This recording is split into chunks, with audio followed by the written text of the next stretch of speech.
Hello दोस्तों, books as per आपका फिर से स्वागत है। आज की बुक समरी है द आर्ट ऑफ वॉर, जिसे लिखा है सन त्सू ने। इस बुक समरी में आप जानेंगे कि कोई भी वॉर जीतने का सही तरीका क्या है। तो चलिए जल्दी से स्टार्ट करते हैं आज की book summary the art of war. कोई भी वॉर जीतने के लिए प्लान करना बहुत जरूरी है। जिंदगी में किसी भी काम को करने के लिए तैयारी करना बहुत जरूरी होता है। बिना तैयारी के किया गया काम अक्सर बिगड़ जाता है या बहुत मुश्किल से सही हो पाता है।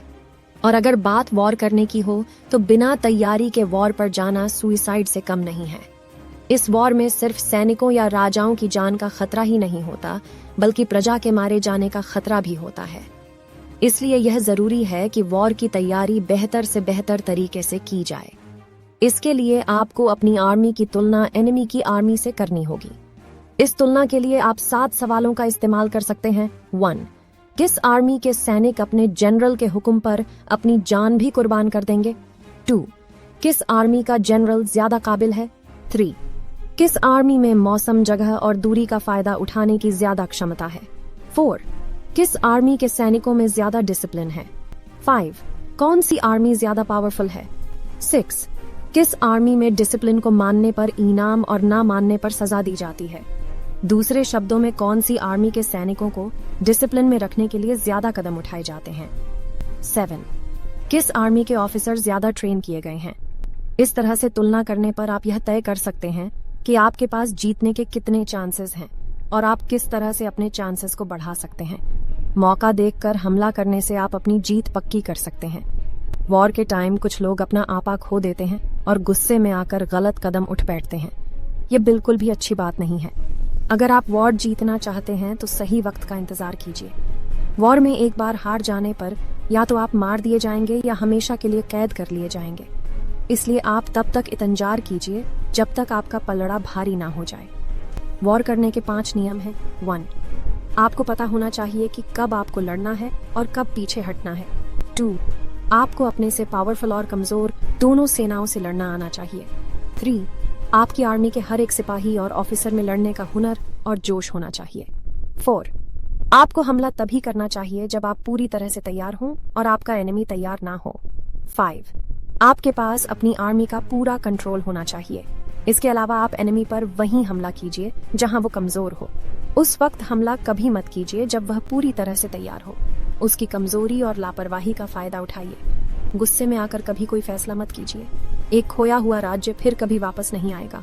अपने एनिमी के जाल में मत फंसिए। वो आपको उकसाने के लिए और आपका ध्यान हटाने के लिए कुछ भी कर सकते हैं। इसलिए अपनी आर्मी को वहां मत भेजिए जहां आपके वॉर का सामान न पहुंच सके। वॉर में जीतने से पहले आपको अपने जनरल और लोगों पर जीत हासिल करनी होगी। सबसे पहले आपको अपनी आर्मी को हर तरह से परफेक्ट बनाने की कोशिश करनी होगी। एक आर्मी की बागडोर एक जनरल के हाथ में होती है और जनरल की डोर राजा के हाथ में। इसलिए आर्मी को किसी भी तरह का हुक्म देने से पहले राजा और जनरल को आपस में बात करके एक मत हो जाना चाहिए। उन्हें किसी ऑफिसर को ऐसे काम पर नहीं भेजना चाहिए जिसके बारे में उसे पूरी जानकारी नहीं है। ऐसा करने से उसका कॉन्फिडेंस कम हो जाता है। एक जनरल को कभी लापरवाही नहीं बरतनी चाहिए। उसे बहादुर होना चाहिए और अपनी जिम्मेदारी समझनी चाहिए। उसका दिमाग शांत होना चाहिए जिससे वो एनिमी के भड़काने पर आपा खोकर कोई गलती ना कर बैठे। उसे अपनी आर्मी का ख्याल रखना चाहिए और हर दांव पेच से वाकिफ होना चाहिए। अगर इनमें से कोई भी 6 घटनाएं घटती हैं तो उसका जिम्मेदार एक जनरल है। 1. अगर आर्मी अपने से पावरफुल आर्मी पर हमला करने निकल पड़े जिससे बाद में उन्हें भागना हो। 2. अगर सैनिक अपने सीनियर ऑफिसर से ज्यादा काबिल हों जिससे वे उनकी बात मानने से इनकार कर दें। 3. अगर सैनिक बहुत कमजोर हों जिससे वे बहुत जल्दी हार जाएं। 4. अगर सीनियर ऑफिसर गुस्सैल स्वभाव के हों जिससे किसी बात पर नाराज होकर वे अपने ही लोगों को मारने लगे। 5. अगर जनरल एनिमी आर्मी की ताकत का अंदाजा ना लगा पाए और हमला कर दे। 6. अगर जनरल खुद बहुत कमजोर हो जिससे वो मुश्किल फैसले ना ले पाए। अपनी जीत पक्की करने के बहुत से दूसरे और आसान तरीके हैं। वॉर में अक्सर खर्च बहुत ज्यादा बढ़ जाता है। वॉर पर जाने से पहले हमें बहुत से हथियार, घोड़े, रथ और खाने पीने के सामान की व्यवस्था करनी होती है। ऐसे में यह जरूरी है कि आप इस खर्चे पर खास ध्यान दें। सबसे पहले आपको इस बात का ध्यान रखना होगा कि वॉर ज्यादा दिन तक ना चले। वॉर जितने दिनों तक चलेगा, खर्च उतना ज्यादा होगा और उतने ही कमजोर होते जाएंगे। कम से कम टाइम में वॉर जीने के बारे में सोचिए। उस शहर पर हमला करने के बारे में मत सोचिए जो दीवारों से घिरा हुआ है। उस दीवार को तोड़ने में बहुत टाइम लग जाएगा और आपके साधन खत्म हो जाएंगे। वॉर के खर्च पर खास ध्यान देना बहुत जरूरी है। इसके लिए आप नीचे दिए गए काम कर सकते हैं। जीते हुए राज्यों पर कब्जा कीजिए। इससे आप उस राज्य के साधनों को इस्तेमाल कर सकते हैं। अगर आप उसे तबाह कर देंगे तो आपको वॉर से कुछ हासिल नहीं होगा। इसके लिए आपको बड़ी आर्मी की जरूरत होगी। चक्रव्यूह का इस्तेमाल कीजिए। यह एक ऐसा तरीका है जिससे आप बहुत कम मेहनत करके आसानी से जीत हासिल कर सकते हैं। इसके लिए आपको दुश्मनों के राज या कमजोरी के बारे में पता होना चाहिए। दुश्मनों के राज या कमजोरी के बारे में पता लगाने के लिए आप किसी जासूस का इस्तेमाल कर सकते हैं। जासूस काफी हद तक काम आ सकते हैं। उन्हें अच्छे नाम मत भूलिए, लेकिन अगर आप उनकी दी गई जानकारी के हिसाब से कोई चक्रव्यूह रचते हैं तो इस बात का ख्याल रखिए कि इस बात का पता किसी और को ना लगे। अपने वॉर का खर्चा दुश्मनों के पैसों से उठाइए। आप अपने सैनिकों को एनिमी के राज्य में भेजकर वहां से वॉर का सामान मंगवा सकते हैं, जिससे आपके अपने साधन बचे रहेंगे। अपने एनिमी को वहम में रखिए। एनिमी को बेवकूफ बनाकर उसे बहुत आसानी से हराया जा सकता है। उसे अगर वहम में रखा जाए तो उसे यह समझ में नहीं आएगा कि उसे कहां और कब वार करना है। आप इस बात का फायदा उठाकर उसे हरा सकते हैं। इसके लिए आप अपने एनिमी को अपना असली रूप कभी मत दिखाइए, बल्कि कोशिश कीजिए कि वो आपके बारे में बिल्कुल उल्टा सोच रहा हो। अगर आपकी आर्मी में बहुत डिसिप्लिन है तो आप अपने एनिमी को यह दिखाइए कि वे बिल्कुल डिसिप्लिन में नहीं है। आप अपनी कमजोरियों को अपनी ताकत की तरह दिखाइए, जिससे वे वहां पर हमला ना करें, और अपनी ताकत को अपनी कमजोरी दिखाइए, जिससे वो वहीं पर हमला करे और आप उससे लड़ सकें। आप अपने एनिमी को उकसाइए, उसे आगे बढ़ने पर मजबूर कीजिए। अगर आप नहीं चाहते कि वो आगे बढ़े तो आप उसे नुकसान पहुंचाइए।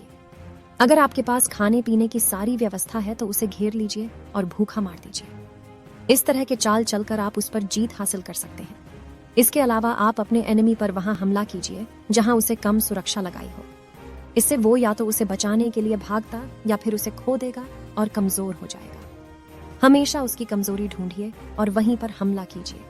उसे कभी अपने चाल का पता मत लगने दीजिए। आप यह कोशिश कीजिए कि उसका ज्यादातर टाइम यह सोचने में जाए कि आपकी अगली चाल क्या होगी।